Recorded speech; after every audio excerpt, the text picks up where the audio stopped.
Olá a todos e todas, bem-vindos aqui ao nosso podcast da LearnBase, o LearnCast. Olá, Amanda, tudo bom?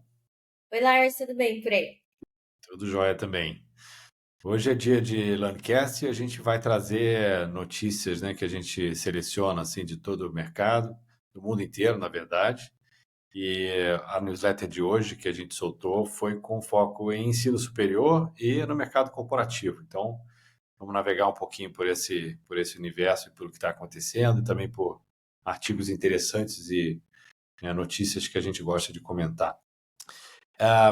Primeiro, vamos falar sobre, né, vamos na ordem das notícias da semana, mas a primeira delas é o MEC, que anunciou punição para os cursos de medicina que forem mal avaliados a partir do ano que vem, né? Então, a punição é interessante porque uma das consequências de um curso mal avaliado é você ter redução de vagas, né? Então, você vai poder chegar a ponto de ser totalmente suspenso, mas você vai começar a limitar a quantidade de gente que pode fazer o curso que não foi bem avaliado. É isso, Amanda?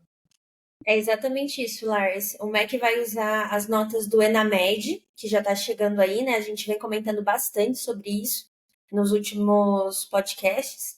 E com base nessas notas, eles vão começar a realmente limitar tanto o acesso dos alunos aos cursos de instituições com avaliação abaixo de 2, né? De um ou 2, e Uhum. com isso também trazendo restrições aí para o FIES, para o ProUni, realmente colocando uma barreira nessas instituições, com a visão, claro, lá no futuro, de realmente formar médicos capacitados, de boas instituições, né? A ideia aí é sempre, por mais a punição, promover uma melhoria. Muito interessante. Eu acho que, assim, curioso vai ver como é que é a aplicação do Enamed, né? Como é que vai ser construído e qual a motivação dos alunos para fazer o Enamed bem feito. Então, vai ter uma série de, né, assim, pontos interessantes para a gente observar, né? Para tentar acompanhar como é que vai funcionar esse, que na verdade a gente já existe o ENAD, né? E agora é uma coisa especificamente para medicina. Então, vamos ver se os mesmos problemas que o ENAD às vezes traz, né, vão ser melhor abordados pelo ENAMED.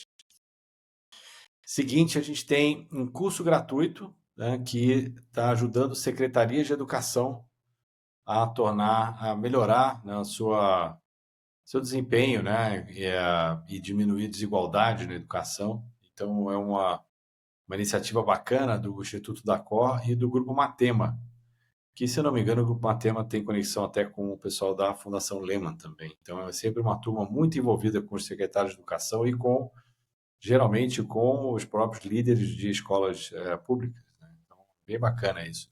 Ajudando com matemática, porque a Matema é realmente focada em matemática, e com educação antirracista. Muito legal essa notícia, muito boa.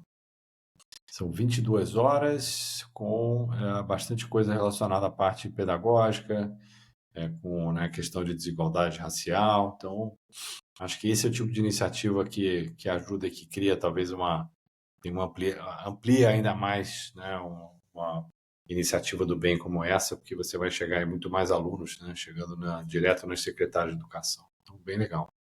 E alcançando dentro de um cenário social real, né? A gente não pode pensar, no caso, questões de matemática, dificuldade nas escolas por parte de alunos de baixa renda, por exemplo, simplesmente como um problema educacional. Então, esses cursos são bem bacanas e gratuitos, o que é melhor ainda, né? Então, Exatamente. Claro, exatamente. Acho que é um dos melhores aplicações de dinheiro de filantropia hoje em dia, né? Você poder dar conhecimento gratuito para quem está na frente ali, quem está realmente lidando com os problemas no dia a dia. Muito com legal. certeza. É. Em seguida, a notícia é que a Pearson está fazendo apostas e investindo microcertificação e IA para formação profissional, né? Em São Paulo, eles lançaram a plataforma que vai correlacionar toda a biblioteca deles com esse lado da empregabilidade, para você poder ir aos poucos se certificando e tornando mais próximo do mercado de trabalho, né? Acho que um pouco a ideia deles é essa, e eu acho que é muito legal porque é uma tendência global. A gente, por exemplo, a Learnbase aqui, que trabalha diretamente com a Coursera, vê bastante isso acontecer no mundo inteiro hoje em dia, de você ter certificações intermediárias, né? Não aguardar o diploma ou não esperar fazer um curso de 4 anos, mas você ter alguma coisa que certifica e conecta direto com o mundo do trabalho. Então, muito legal. Exatamente. Isso permite também um engajamento maior, né, por parte de quem está fazendo esses cursos, quem está atrás dessas certificações. Quando a gente vai pensando na micro certificação, no micro learning, a gente realmente pensa nesse passo a passo, que é crucial para chegar sempre no resultado final, né, numa formação, numa capacitação mais abrangente. Muito legal. E o próximo é uma matéria que eu achei curiosa, assim, que eu acho que tem, né, vai muito além da matéria em si, mas ela anunciando algumas iniciativas de empresas como TOTOS, Stefanini, que estão ligados diretamente ao networking como algo importante para a empregabilidade, né? E eu acho que a gente fala da microcertificação, que é um lado de estudar, um lado, né, muito individual, e aqui eles trazem uma notícia sobre algo que talvez tenha ficado um pouco, principalmente com a pandemia, né, tenha ficado um pouco esquecido, mas que é a interação presencial, é a construção de redes de relacionamento, que tem muito mais a ver do que com calls né, e aulas online, do que com, de fato, ir e estar presencialmente nos lugares e conhecer as pessoas e criar relações que vão ajudar no mercado de trabalho, né, Amanda? Exatamente, Lars. É basicamente tudo isso que você disse, e o foco, sim, na questão do network, pensando na formação de uma boa inteligência emocional dos alunos, né, que estão vindo aí da escola, da universidade, daquele meio puramente acadêmico, para o mercado de trabalho, que vai exigir deles algo que realmente as escolas e as universidades não estão entregando ainda. Então, essa questão do networking, do contato com ex-alunos, feiras de trabalhos, enfim, tudo que permite que eles saiam daquela rotina acadêmica, isso traz para eles as chamadas soft skills, né? Que são aquelas habilidades que eles só conseguem desenvolver, nós só conseguimos desenvolver em contextos sociais. Então, o network ele acaba tendo um peso até talvez maior do que a formação acadêmica, o próprio currículo em si. A gente precisa repensar isso também dentro do mercado de trabalho, em olhar para os nossos futuros profissionais dentro desses dois cenários, né? O que eles têm de capacitação profissional, de formação acadêmica, e o que eles têm em relação à proatividade, comunicação e tudo mais. E acho que isso tem vindo, assim, é uma questão geracional também, porque eu acho que a geração nova é muito mais digital, menos, percebe menos o valor disso. Então, como é que você Verdade. mostra isso, né? Que a interação vai continuar importante. Ainda mais com IA agora, talvez aumente ainda mais a importância de você ter essa interação pessoal. Então, bem legal. E acho que começa pelo LinkedIn também, que também é uma outra plataforma que muitas vezes o pessoal resiste, ou, enfim, tem mil questões sobre o tipo de conteúdo que tem lá, mas é onde acontece muita conexão, muito networking também. Então, mesmo que digitalmente, começar pelo LinkedIn já é alguma coisa para você começar a estender a tua rede. Importante e diferencial, né? Acho que talvez daqui para frente essas questões mais sociais, de sociabilidade que o networking traz, vão começar a se tornar os diferenciais do currículo. É, verdade. E o artigo, na verdade, eu nem mencionei, mas veio na revista Ensino Superior e, enfim, fala com várias empresas e, enfim, tem bons exemplos aqui, boas coisas para vale a pena dar uma lida. Enfim, agora passando para os, né, principais artigos que a gente trouxe aqui, mas começando com um sobre expectativas dos alunos, né, para você garantir bem-estar e permanência estudantil. Fala um pouquinho mais, Amanda. A ideia principal desse artigo foi trazer a expectativa tanto da instituição quanto dos docentes para a realidade que os alunos enfrentam na volta às aulas, né? A ideia da gente ter um currículo que possa ser flexível e adaptável a uma realidade estudantil, pensando sempre num ponto final que é evitar, impedir a evasão nas universidades, né? A desmotivação. Então, quando a É. gente, às vezes, com um currículo muito pesado, muito carregado, logo assim, primeira semana de agosto, muitos alunos acabam dando alguns passinhos para trás, acaba já gerando umas ansiedades com um número imenso de trabalhos para entregar no fim do semestre. Então, esse artigo traz uma ideia muito bacana de como é necessário das instituições e dos docentes repensarem as suas expectativas no volta às aulas, né? Não chegar ali como se a gente já estivesse no meio do semestre para os alunos, mas indo aos poucos e levando sempre em questão todos os contextos sociais que esses alunos estão inseridos, né?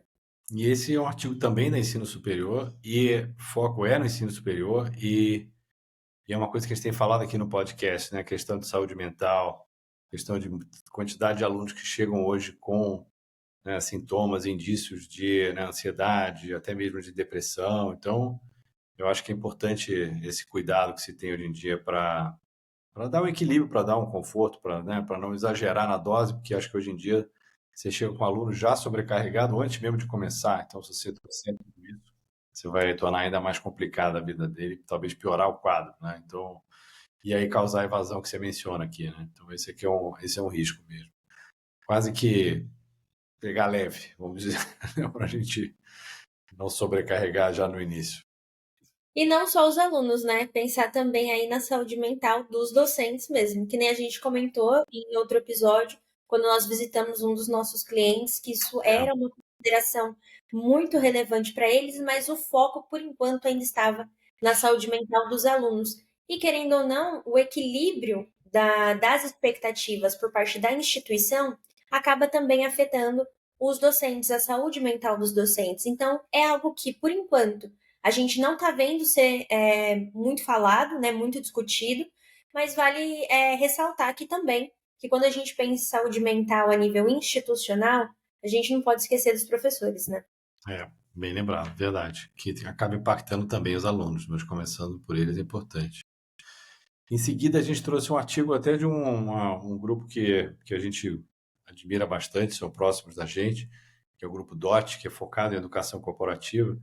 E claro que é um artigo do blog deles com coisas, né, promovendo o próprio serviço deles, mas achamos muito boas as dicas, né, erros que se costuma cometer na hora de criar cursos no mundo corporativo. Tá? Tem um artigo sobre 6 erros, e aí vou dar uma lida nos 6 erros para a gente comentar um pouquinho, mas eu achei que, né, nós que também já temos essa experiência, achei que foi muito bem colocado. Né? Primeiro é um erro que acontece cada vez menos, mas é não levar em consideração o potencial que a tecnologia pode ter, né, na capacitação de pessoas. Né? Então, é claro que já não é mais um diferencial, né, como eles falam aqui, mas a tecnologia pode ser um baita de um aliado para você ampliar e melhorar isso. Então, assim, não pode ignorar o que ela pode, que é possível que ela faça por você. Acho que é muito bom.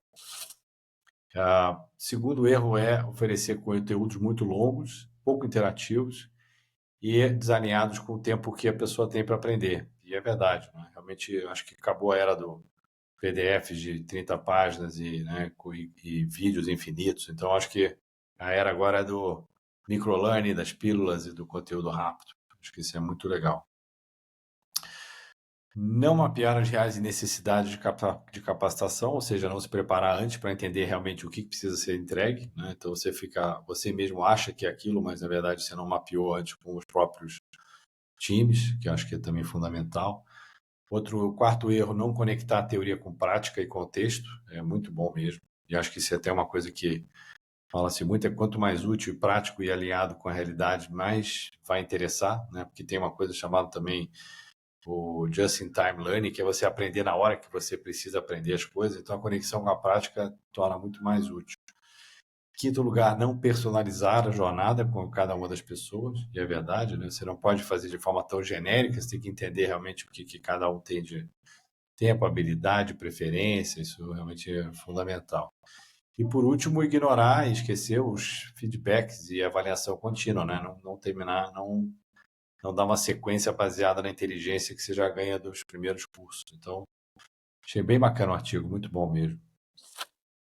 Extremamente essencial, porque considerando também que a gente tem nessa vertente do corporativo aqui na Learnbase, esse ponto de capacitação, de treinamento, de avaliação contínua desse feedback tem se tornado cada vez mais um pilar essencial dentro das empresas, né? Então, pontos aí extremamente importantes e que tem que ficar dentro da cabeça dos gestores, dos diretores, coordenadores de equipe, porque não é algo passageiro. É algo que realmente veio para ser adaptado e aprimorado conforme o avanço também da tecnologia, né? Muito bom. Isso mesmo. Bom, por último, na verdade, penúltimo, porque a gente sempre tem um último artigo falando de EdTech, mas entre os artigos mesmo, a gente tem um sobre, que a gente está sempre voltando aqui também, que é o dilema da IA dentro da sala de aula. E o que eu gosto desse artigo é que ele começa falando uma coisa que a gente tem dito bastante, que é que a IA, na verdade, já entrou em todo o ensino superior, né? Mas sem passar por nenhum tipo de comitê, aprovação, mudança de política, reforma curricular, ela já está dentro e não há opção, não há muito o que fazer. Agora é decidir como tratar o que está acontecendo, né? Exatamente. E dentro não só da sala de aula, né? Dentro de casa, dentro do celular, dentro da rotina dos alunos. E isso a gente vê todo o meio educacional, né? Desde as escolas, universidades. Mas a IA se tornou aquele penetra que muitos professores não queriam ter na sala de aula, mas que são obrigados a lidar com isso hoje em dia. Então, esse artigo trouxe muito do que a gente já vem falando, né? O dilema, eu creio até interminável nesse primeiro momento aí de adaptação também, é sobre usar, como usar e entender que a gente chegou num ponto em que não é uma opção simplesmente ignorar a inteligência artificial, seja em qualquer contexto educacional, né? Não tem mais como fingir que ela não existe, ou achar que os alunos não vão utilizar de qualquer forma, ou que os professores não estão usando.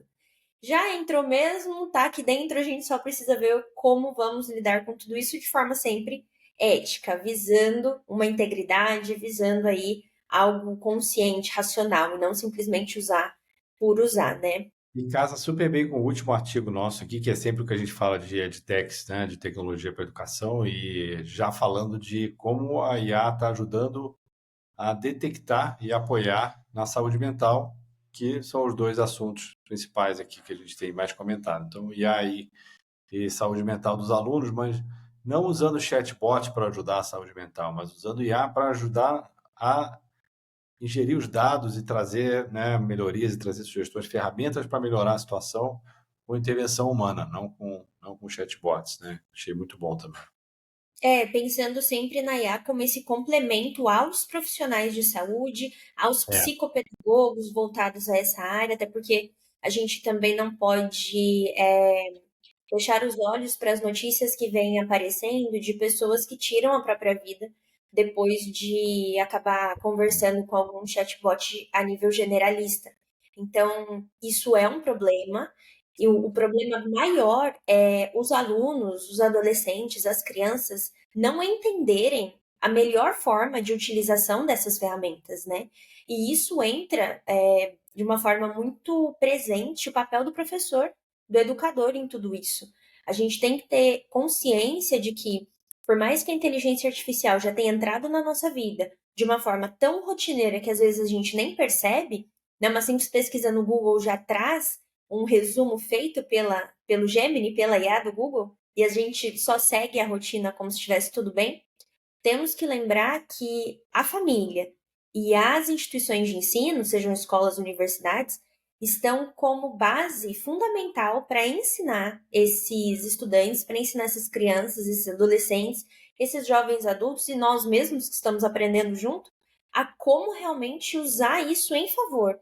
Entender que o chatbot não substitui um profissional especializado em saúde mental, um psicólogo, um psiquiatra, não substitui o professor dentro da sala de aula, não substitui ninguém. Ela simplesmente precisa ser compreendida por parte de todo mundo que é um complemento a todas as áreas da sociedade.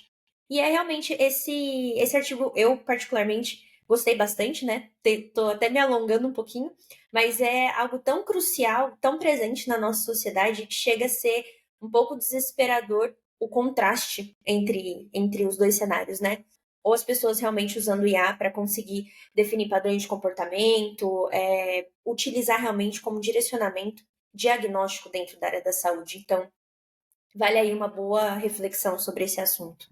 Até porque eu acho que as empresas de IA, né, e você mencionou o Google, mas o OpenAI, etc., eles têm uma motivação, eles têm um interesse em alongar as conversas dos chatbots, porque eles querem justamente cada vez mais engajamento, né? Eles querem mais gente usando mais tempo. Então, isso não nem sempre é compatível com a questão da saúde mental, né? O uso excessivo está mostrando que pode levar a delírio, pode deixar problemas psíquicos, e como você falou, até mesmo no extremo. Esse desalinhamento vai ser interessante observar, porque se a gente já sofria com o excessivo engajamento com ferramentas digitais, seja joguinhos ou apostas ou social media, isso tudo já era ruim. Agora, se o chatbot conseguir te engajar mais tempo e isso não necessariamente for uma coisa boa, né? Então a própria sociedade vai ter que parar aqui para repensar um pouquinho, porque né, em sala de aula eu acho que, né, como o artigo fala, né, e você mencionou, os professores vão intervir, vão ajudar, que tem que ter alguém monitorando isso e talvez a IA usada para isso, né, e contra o próprio interesse das ferramentas de IA vai ser o caminho. Enfim, ótima discussão. Exatamente. Eu acho que casa muito bem a gente ter o entendimento de que a inteligência artificial, dentro da questão da saúde, da questão da educação, da questão social, precisa realmente caminhar em conjunto com o que nós pensamos ser ideal, e não com o que a IA acha que é ideal. Porque Exato. isso não tirar a gente do foco humano de tudo, né? Então é sempre ter um mediador aí, é o essencial, palavra-chave.